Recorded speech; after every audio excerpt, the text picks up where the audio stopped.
महाराज की जय हो, महाराज की जय हो। सुनना हो, कल रात नगर के एक मंदिर में एक बालक मिला।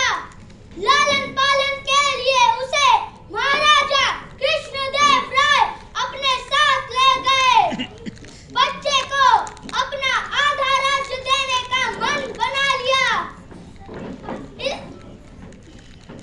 महाराज को विश्वास है कि मजबूरी से ही किसी ने अपने जिगर के टुकड़े को स्वयं से अलग कर भगवान के द्वार पर छोड़ दिया होगा। महाराज की जय हो, महाराज की जय हो। सुनना हो।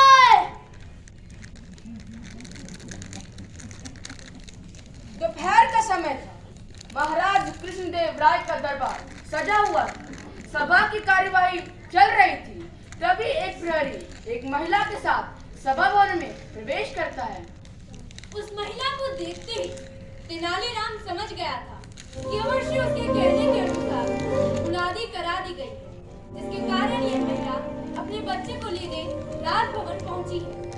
मैं उस बच्चे की माँ हूँ जो महाराज को मंदिर में मिला है। आओ और आकर देख लो, क्या यह बच्चा आपका है?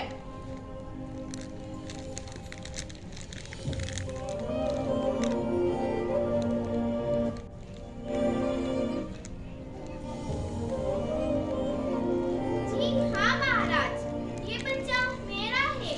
केवल इसके शरीर पर जो वस्त्र है वे तो मेरे नहीं है।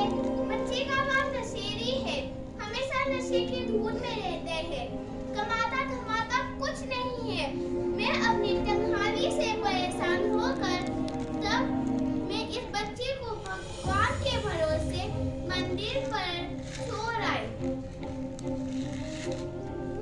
मैंने सुना है आप इस बच्चे को आधा राज्य देने वाले हैं, तो मैं भागी भागी यहाँ आई हूँ।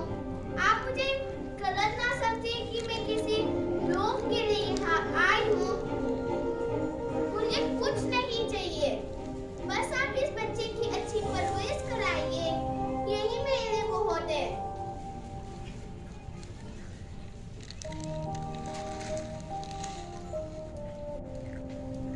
अभी उसका रुदन चल ही रहा था कि प्रहरी एक अन्य महिला को साथ लेकर दरबार में पहुंचा, और वो महिला जो अभी अभी महाराज के सामने प्रस्तुत हुई थी, दूसरी बिलखती हुई महिला पर ध्यान दिए बिना ही बोली, महाराज, मुझ अबला पर दया कीजिए।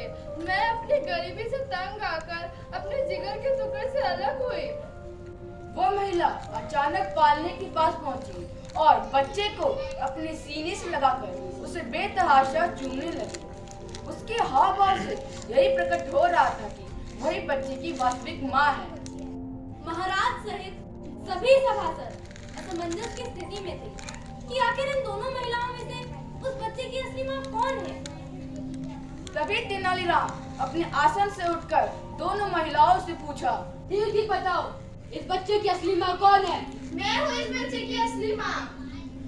तेनालीराम ने बिना उनकी ओर देखे ही जोर से कहा, प्रहरी, इस बच्चे की तलवार से 2 टुकड़े कर दो और इन दोनों महिलाओं को बच्चे का एक टुकड़ा दे दो। सुबह से इस बच्चे के कारण राजभवन का कामकाज प्रभावित हो रहा है। नहीं, कृपया करके ऐसा अनर्थ मत कीजिए। आप वो महिला को दे दीजिए, वो इसकी असली माँ है। मैं तो लोभी हूँ, बच्चे को आधा राज्य मिलने के लालच में आ गई, तब मैं इस बच्चे को लेने आ गई हूँ। आप मुझे जो सजा देना चाहे दे दीजिए, मगर इस बच्चे को कुछ ना करे। महिला का यह आचरण देखकर तेनालीराम अपने निष्कर्ष पर पहुंच चुका था। प्रहरी, जाकर उस महिला को गिरफ्तार कर लो।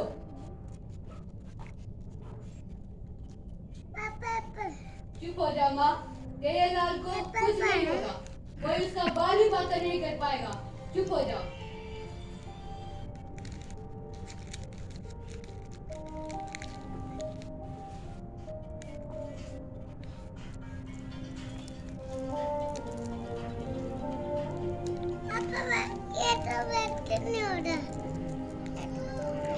तेनालीराम ने उस गिरफ्तार की गई महिला से जाकर पूछताछ की।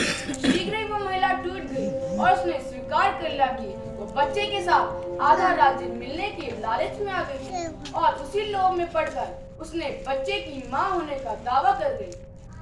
उस महिला की गरीबी और विवशताओं के बारे में जानकर तेनालीराम को उस पर दया आ गई और उसने उसे मुक्त करा दिया। इसके बाद वो पहली महिला को साथ लेकर महाराज के पास पहुंचा और कहा, महाराज, यही उस बच्चे की असली माँ है जो उसके काटे जाने की धमकी से उत्तेजित हो गई और इस बात से भी मुकर गई कि वो उसकी माँ है। इसमें इसका बस यही स्वार्थ था कि उस बच्चे को कुछ ना हो और वो सुरक्षित रहे। महाराज ने उस महिला की वास्तविक स्थिति का अनुमान लगा लिया, इसीलिए बच्चे सहित उसकी परवरिश की व्यवस्था राज्य की ओर से करवा दी गई।